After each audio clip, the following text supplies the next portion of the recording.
चालू झाली बनवायला पुरणाची पोळी स्वयंपाक. पुरणपोळीचा स्वयंपाक बनवायला लागलोय आता. डाळ शिजायला लागली, तिकडं भजीचं सगळी तयारी करून ठेवली आहे. कोथिंबीर आणि कुकर मध्ये खीर आहे. आज खीर तशी नसती पण मला आवडती म्हणून मीच मम्मीला करायला सांगितली होती.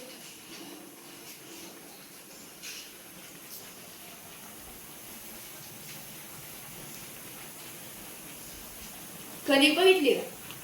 कणिक पिवळे कशी ती पोळ्या छान अशा पिवळसर व्हायसाठी मम्मीला तशी म्हणली. अजून पोळ्या होताना पण आपण दाखवलं काय किती छान होते. मग पोळ्याचा कलर किती छान येतो. पुरणाचा वास लय भारी सुटलाय. तुला येतो का तिथं बाळा? पण वेलदोड टाकल्यामुळं पण हे आता पुरण असं तयार करायचं काम माझ्याकडे आहे. काय म्हणते त्याला? वाटायचं. इथं पापड्या कुरवड्या काढून ठेवल्या त्या. आणि हे लाल कशाच आहे? छोट छोट गोल पापड होय देतो बा. लाल ही लाल पापड असली नाचणीचं पापड आहे ते. लय भारी भाज्याचा पण वास सुटला आणि एकदम गरमागरम भजी आहे. पण आज थोडंच केले तर काय? थोडंच केलं तर कोण खात नाही, उगाच शिल्लक पडतंय. सगळ्यात स्वयंपाक पटपट व्हायसाठी असं थोडा थोडाच करायचा ठरवलाय. त्याच्यामुळे पण भारी झाली आता भजी. त्याच्यामुळे दुसरं काय लय लागत नाही ग. खीर भरपूर केली. आज ओवी शाळेत गेली त्याच्यामुळं भजी नाही तर तिनं लगेच खाऊन बघितलं असतं. तिला आवडते तर भजी लगेच चवीचं आणि मीठ ही सगळं तिला समजत. मोठ्या माणसाचं कळतं तिला लगेच. भजी झाले, पापडी तळून घ्यायचे ना. मग पोळ्या लाटू. पुरण पण इकडे तयार करून ठेवलंय. चांगलं होतंय, अजून घट्ट होतंय जरा पोळ्यांच्या टायमिंग पर्यंत. इकडं रंगीबेरंगी कुरवड्या आणि इकडं तळलेल्या कुरवड्या पण अजून तळायला चालायच्या. कशी टम्म फुगायला लागली. तेल कमी पडलंय जरा. तेल टाकल्यावर अजून फुगते मग. ही रंगीबेरंगी तळायच्या ते अजून. कुरवड्या झाल्या की लगेच पोळ्या लाटून घेऊ. आमटी करायची अजून. बड्या काय खायला लागलाय? पेढा मस्त पैकी बनवलाय सकाळी आपल्या घरच्या दूध. आजीनं बनवलाय ना. सकाळी मी आलेल्या तू साखर घेऊन चालला होता तेव्हाच मी ओळखलो. काय ह्याचाच बेत चालू होता. होय लय खतरनाक एक नंबर. चांगला झालाय. लय भारी. आता बोलायचं सुद्धा नाही, पाणी सुटलंय तोंडात. मला पण खायचा होता पण काय झालं, तू आणलं होतं माझ्यासाठी खायला दिलखुश. तीच खाल्लं मी 2 वेळा. त्याच्यामुळे पेढाच खाल्ला ना. बरोबर धर आता खा थोडा. खाते आता पोळ्या भाजते. पोळ्या झाल्यावर खाते. पेढा खायला मस्त पैकी. बोलाय नव्हतं बरं का. जरा थांबवलं खायचं. खा खा. पण खायचं काय थांबवाय ना आता. खायला खा चालू खा करतो, खा. थांबा. ओवी आली शाळेत ना. काय शिकवलं तुमच्या शाळेत मॅडमने मग आज? मॅडम म्हणले की पोळ्या आपण का म्हणतो, कारण की ती कोणाची तर बहीण जी रात्रीची नाचती. मोठ्यानं सांग जरा आणि स्पष्ट बोल. कोणाचं तर पप्पा म्हणलेलं की त्या भावाला तिच्या कोणाच्या द्या आधीच म्हणजे होळी जाळून टाक. हा हा. जाळून टाक.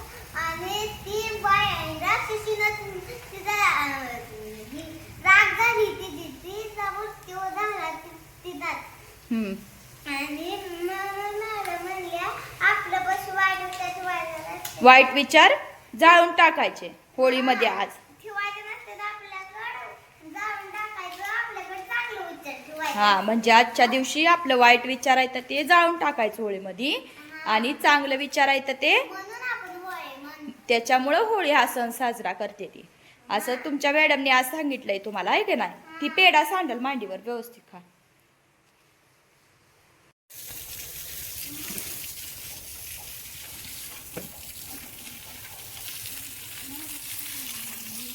दोन वेळा पाणी मारायला लागतंय है का नाही. किती वेळा? आता जास्त ऊन आहे ना. जेवढं जास्त पाणी बसेल तेवढं ती फिट्ट होतंय जास्त. त्याच्यामुळे जास्त वेळा मारायला सांगितलंय.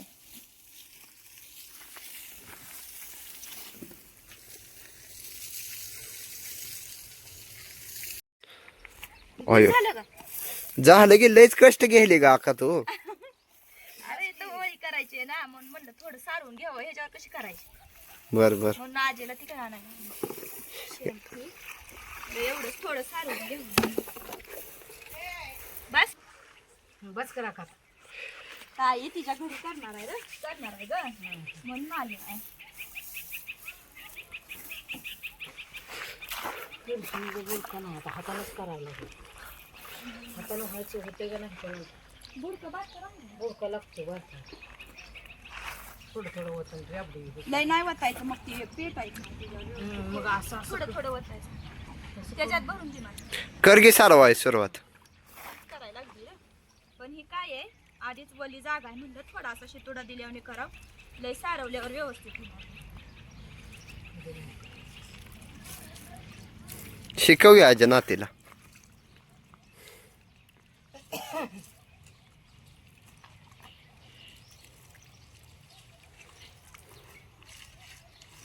ही असली खडी असल्यामुळे ही नाही तसं करूच नको तसं तसं केल्यावरती गोळा होतो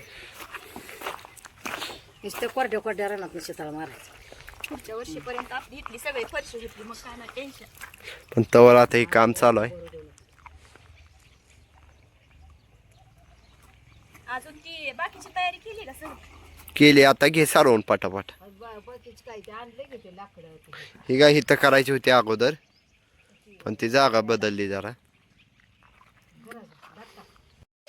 मी काय करायला लागले माहितीये का तुला आता हा आता आपल्याला होळी पेटवायची दार त्यासाठीच मी नैवेद्याचं ताट तयार करायला लागले इथं सगळं घेत आता पुरणपोळीचा स्वयंपाक केलेला भजी पापडी आणि भात आमटी असं सगळं घ्यायचंय पुढे या इकडं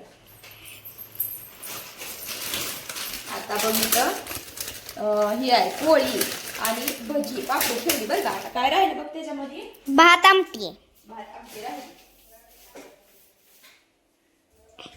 भात ठेव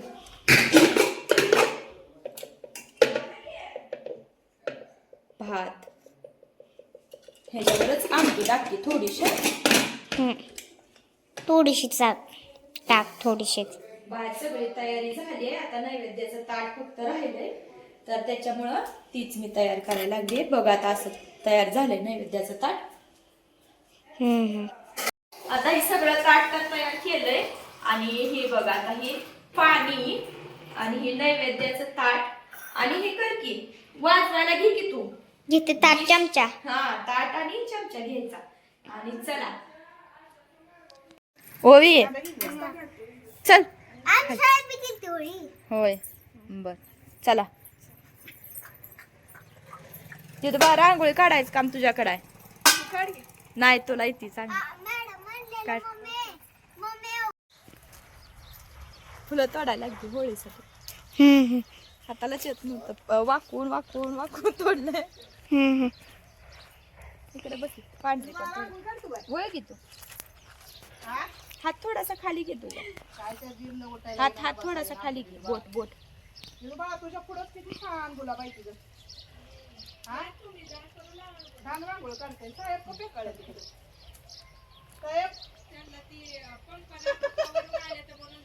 औषध फवारून एवढी भारी ताजी ताजी एवढी फुलं भेट ओवी तिकडे सरक पडे हळूहळू बाळा ही असं ही करायचं आणि ती लाकड असं व्यवस्थित ठेवायचे भैया तू ठेव असं उभा केल्यासारखी करायची हा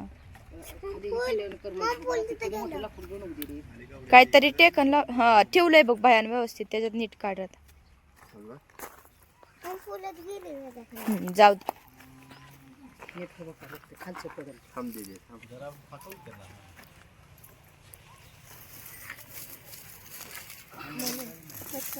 देदू तिथलं नैवेद्याचं ताट उचलती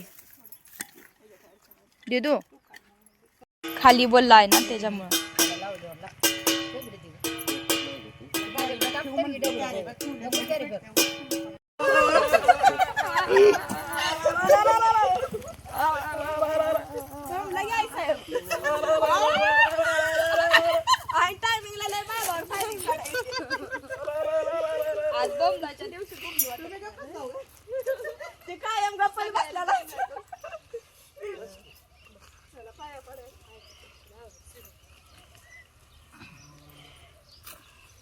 बाबा या आडवा काढा बरं उभं करून. आणि पुन्हा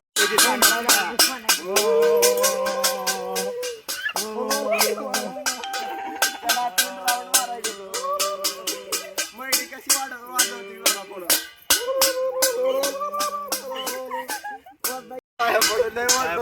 तोंड दुखायला लागलं. तर असं साध्या पद्धतीने केलंय बरं का आम्ही. तुम्हाला कसं वाटतंय नक्की कमेंट करून सांगा. आता जेवताना की तुम्हाला दाखवते एकदा काय काय स्वयंपाक केलाय आणि कसा केलाय ते. ए ओवी फिर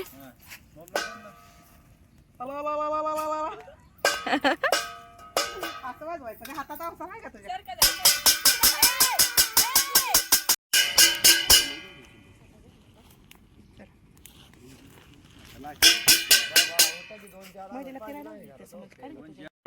फिर एवढंही करू नको. नॉर्मल नॉर्मल वाजव.